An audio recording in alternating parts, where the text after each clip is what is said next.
I have lost my cool in the past as a parent, as an elementary school teacher, neighbor, friend, partner.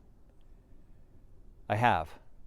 I have reacted to certain situations with overwhelm and frustration and anger and resignation, said some things, done some things, definitely thought things that I regret, and I don't do that anymore. And I have, like all of you, tried all sorts of things, and had some success here and there with certain self-talk practices and meditations and a variety of different things. But I'm a storyteller. I use a kind of storytelling called restorative storytelling, and it's been incredibly effective. Every time I tell a story, I'm using those tools, and I've found that the foundation of any kind of communication, which I think is, we tell stories all day long, the foundation is your presence. So what sort of vibe are you bringing? Before you open your mouth, before you move your body, people are getting a vibe. They're getting energy from you. And quite honestly, they can feel it before you even arrive. I really believe that. So you're not fooling anybody. Authentic presence is exactly that. It's authentic.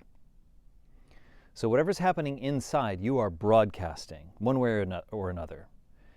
And before it gets to the point of you doing that and just spreading your presence everywhere and losing your cool, you can change it. You can change it. And all the tools in restorative storytelling start with consciousness, awareness of the apparatus, the body and voice of the storyteller, and then agency, being able to choose. Because when we're telling a story, we want it to be the truth. Even if we're telling a complete, a fable, even if we're telling something that's impossible, it needs to be told with the truth. Otherwise, your listener isn't really going to connect with you in the way that you want them to be there. You want them to be, to listen to everything that you're saying and take it in. And storytelling, in its true form, is transformative. It changes people that are listening to the story. And in order for that to work, in order for you to meet your intention, you need them locked in. And they will lock in if they trust you, and they will trust you if they feel that you're being authentic, that this is real. So losing your cool, that'll bring a transformation. That'll certainly bring a change, and it's probably not what you're after. So here's how it works. Through the course of your day, you will feel things that are uncomfortable and maybe you don't want for a particular situation. So you want to motivate your child to get ready. You want to, teach the people in front of you something and have their full attention. You want, something new to happen at work or whatever the situation is. You'll have instances in which you get overwhelmed, you get anxious, you get angry, you get sad, you get resigned, and that runs antithetical to what it is that you want to achieve with your story, with what you're going to say. So what you do is you call on an instance. This is how you build the tool, and then you can do this instantaneously. But you remember or imagine an instance in which you did not lose your cool, in which you were whatever you want, serene, strong, confident, capable, whatever it is that you want in this particular instance, whatever not losing your cool looks like to you. When I engage in that imagination, my go-to is when my oldest son was 8 or 9 years old, we took an airplane from Boston to Austin.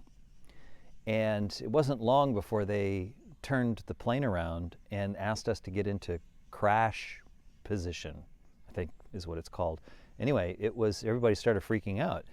And I didn't. I was able to be how I wanted to be with my son next to me, which was calm, cool, collected, but also active. I was able to help him, and then I was able to help people around me by being confident, because I was, that we were going to be fine, because I believed that.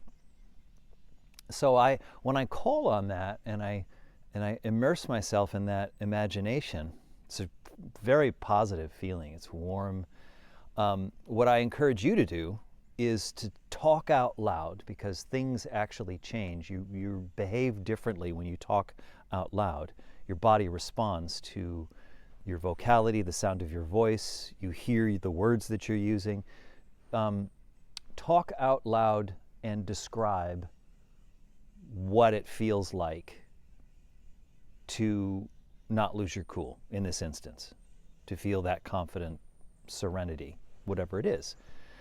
So when I immerse myself in that and remember it, a soft smile comes on my face. I feel like there's a lot of room in my chest. I feel tall. I feel upright, but I'm also leaning forward a little bit because I'm ready. I'm ready to get active. And I want my hands out. It's cold right now, so I have my hands in my pockets. But I'm available. I'm ready. Let's go.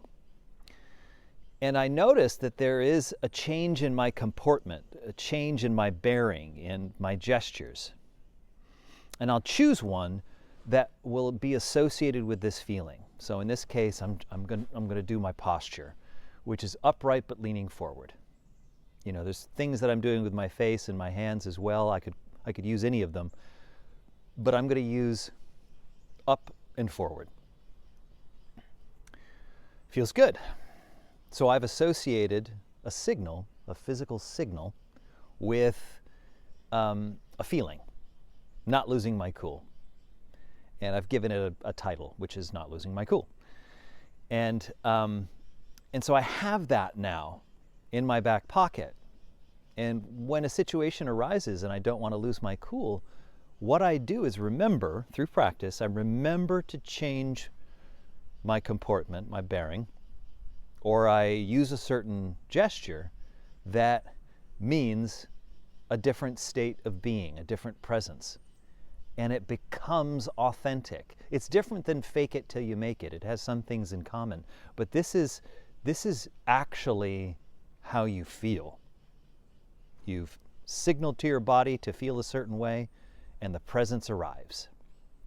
And one of the things that, if you follow the prompts on this video, you can get a few tools, a handbook and a wheel where you can actually catalog different presences that you've collected and practiced. So as a storyteller, I need lots of them because I want my listeners to know that I know what it is to be overwhelmed and anxious and sad and all these other things that are uncomfortable. Why would anyone call a presence like that forward? Well, ask any actor. It makes you authentic. So you can do it too, even though you're not an actor. You can really deeply relate to your toddler's sadness by trying it on, by signaling to yourself an instance when you felt that kind of grief over the loss of a toy or what have you. And you can really sit in that, and your listener, in this case the toddler, will believe that you know exactly what's going on. They will trust you. And then you can shift your presence towards something that you think would be useful to them. Maybe a sense of hope. You know, maybe a sense of gratitude for the time that you had with that toy or whatever it is.